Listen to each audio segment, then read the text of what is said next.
Hello friends, പുതിയൊരു വീഡിയോയിലേക്ക് എല്ലാവർക്കും സ്വാഗതം. അപ്പോൾ കഴിഞ്ഞ വീഡിയോയിൽ പറഞ്ഞ പോലെ പപ്പായ തൈകളൊക്കെ മേടിച്ചവരാരൊക്കെ ഉണ്ട്? കഴിഞ്ഞ വീഡിയോയിൽ പപ്പായയുടെ ഗുണങ്ങളെക്കുറിച്ചൊക്കെ നമ്മൾ കുറേ അറിഞ്ഞു അല്ലേ. ഇനി പപ്പായ കഴിച്ചാൽ നമ്മുടെ ശരീരത്തിന് എന്തൊക്കെ ദോഷങ്ങളുണ്ടാവുക നമ്മൾ നോക്കിയാലോ.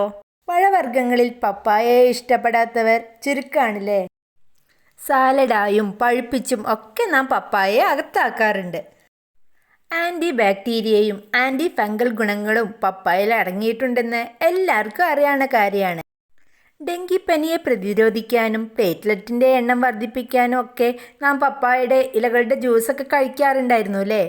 എന്നാൽ പപ്പായയ്ക്ക് ചില പാർശ്വഫലങ്ങളും ഉണ്ട്. ഗർഭാവസ്ഥയെ അപകടപ്പെടുത്തുന്നതുൾപ്പെടെയുള്ള പപ്പായയുടെ പാർശ്വഫലങ്ങൾ പലതും പലർക്കും അറിയില്ല. ഗുണങ്ങൾ മാത്രമാണെന്ന് കരുതി കഴിക്കുന്ന പപ്പായയിലെ ചില പാർശ്വഫലങ്ങൾ നമ്മൾ അറിഞ്ഞിരിക്കണം. അതിലൊന്ന് ജനന വൈകല്യങ്ങൾക്ക് കാരണമാകുന്നതാണ്. ഗർഭാവസ്ഥയിൽ കുഞ്ഞിന് വിഷാംശം ഉണ്ടാക്കുന്നതാണ് പപ്പായയുടെ ഇലകളിൽ അടങ്ങിയിട്ടുള്ള പപ്പൈൻ. ഈ പപ്പൈൻ നമ്മുടെ കുഞ്ഞുങ്ങൾക്ക് വൈകല്യം ഉണ്ടാക്കും. അതുകൊണ്ടാണ് അത് കഴിക്കരുതെന്ന് പറയുന്നത്. അപ്പോൾ കുഞ്ഞുങ്ങൾ ഉണ്ടാവണ സമയത്തും കുഞ്ഞ് ജനിച്ച ശേഷമൊക്കെ കുറച്ച് നാളത്തേക്കെങ്കിലും നമ്മുടെ ഭക്ഷണത്തിൽ നിന്ന് പപ്പായയെ ഒഴിവാക്കുന്നതാണ് നല്ലത്.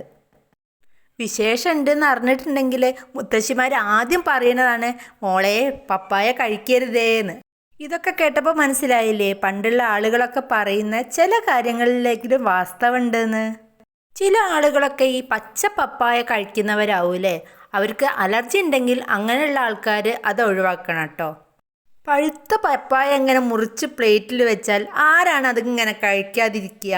അത് കഴിക്കും തോറും വീണ്ടും വീണ്ടും കഴിക്കാനും തോന്നും. അത്ര ടേസ്റ്റുള്ള സാധനമല്ലേ പപ്പായ.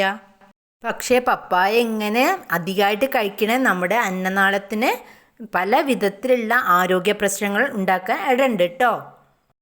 അതുപോലെ തന്നെ ഈ ബ്ലഡ് പ്രഷറൊക്കെ കൂടിയവർ പപ്പായ ഒരുപാട് കഴിച്ചിട്ടുണ്ടെങ്കിൽ അവരുടെ രക്തത്തിലെ പഞ്ചസാരയുടെ അളവ് പെട്ടെന്ന് കുറഞ്ഞിട്ട് വയ്യാതാവാൻ സാധ്യതയുണ്ട്. പപ്പായയുടെ കുരു സ്ഥിരമായി അകത്ത് ചെന്നാൽ അത് പുരുഷന്മാരുടെ പ്രത്യുൽപാദന ശേഷി കുറയ്ക്കുന്നതായിട്ട് കണ്ടെത്തിയിട്ടുണ്ട്. ഇത് ബീജാണുക്കളുടെ അളവ് കുറയ്ക്കുകയും അതുവഴി ചലനത്തെ ബാധിക്കുകയും ചെയ്യും.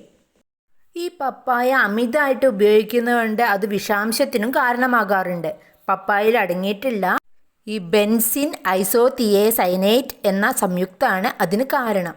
അതുപോലെ പപ്പായയുടെ തൊലിയിൽ ലാറ്റക്സും അടങ്ങിയിട്ടുണ്ട്.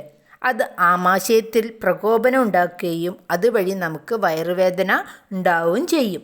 മരുന്നുകൾ കഴിക്കുന്ന ആളുകൾ പപ്പായ കഴിക്കാതിരിക്കുകയാണ് ഏറ്റവും നല്ലത്. US national library of medicine അടുത്തിടെ നടത്തിയ ഒരു ഗവേഷണത്തിൽ രക്തത്തിൻ്റെ കട്ടി കുറയ്ക്കുന്ന മരുന്നുകളുമായിട്ട് പപ്പായ പ്രതിപ്രവർത്തനം നടത്തുന്നതായി കണ്ടെത്തി. ഇത് എളുപ്പത്തിൽ രക്തസ്രാവത്തിനും ചതവിനും ഇടയാക്കും. പിന്നെ പപ്പായയിൽ അടങ്ങിയിട്ടുള്ളതാണ് പപ്പൈൻ എന്ന എൻസൈം. ശക്തമായ അലർജിക്ക് ഇത് കാരണമാണ്. വീക്കം, തലകറക്കം, തലവേദന, തിണർപ്പ്, തൊലിയിലുണ്ടാവുന്ന ചൊറിച്ചിൽ എന്നിവയൊക്കെയാണ് ഇതിൻ്റെ ലക്ഷണം. ആസ്മ, കഫക്കെട്ട്, പിന്നെ നമുക്ക് ശ്വസിക്കാൻ ബുദ്ധിമുട്ടുള്ള ആൾക്കാരൊക്കെ ഉണ്ടാവില്ലേ, അങ്ങനെയുള്ള അസുഖങ്ങളുള്ളവരൊക്കെ പപ്പായ കുറേയൊക്കെ കഴിക്കരുത് കേട്ടോ. കുറച്ചൊക്കെ ആവാം, അധികമായിട്ട് കഴിക്കാൻ പാടില്ല. വൈറ്റമിൻ സി ധാരാളം അടങ്ങിയിട്ടുള്ളതാണ് പപ്പായ.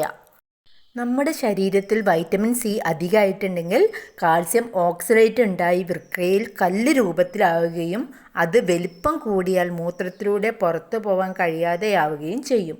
അതുകൊണ്ട് കിഡ്നി സ്റ്റോൺ പ്രശ്നങ്ങളൊക്കെ ഉള്ള ആൾക്കാർ പപ്പായ കഴിക്കുമ്പോൾ ഒന്ന് ശ്രദ്ധിച്ചോളൂ കേട്ടോ.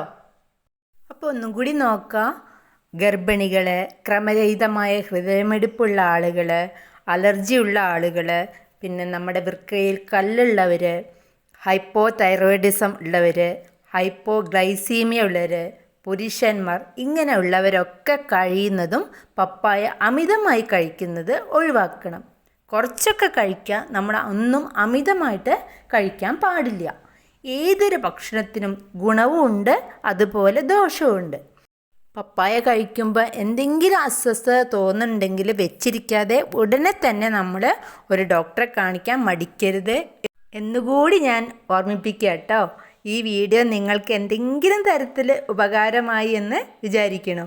പുതിയൊരു വീഡിയോയുമായി പുതിയൊരു അറിവുമായി വരാം. അതുവരേക്കും ബായ്. Thank you.